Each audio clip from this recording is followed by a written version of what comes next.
Hello বন্ধুরা, তো আজকে চিংড়ি মাছ দিয়ে কি বানাবো দেখে নেওয়া যাক।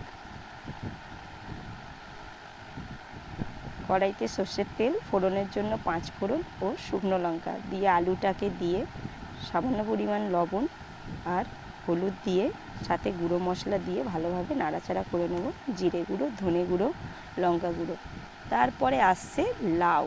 লাউ খেতে কে কে পছন্দ করো? আজ তৈরি করব লাউ চিংড়ি। লাউটাকে দিয়ে ভালোভাবে নাড়াচাড়া করে তুলে রেখে দিলাম। তারপর চিংড়ি মাছটাকে তেলে ভেজে নেব। ভেজে নেবার পর লাউটাকে দিয়ে দেবো, দিয়ে ভালোভাবে নাড়াচাড়া করে নেব। সবার শেষে লাউর সঙ্গে চিংড়ি মাছটা মেশালে লাউয়ের স্বাদটা আরও দ্বিগুণ বেড়ে যায়। তোমরা কিভাবে বানাও আমাকে কমেন্ট বক্সে অবশ্যই জানিও। তো দেখো, লাউ চিংড়ি আমার রেডি হয়ে গেছে। কেমন লাগলো বন্ধুরা অবশ্যই জানিও।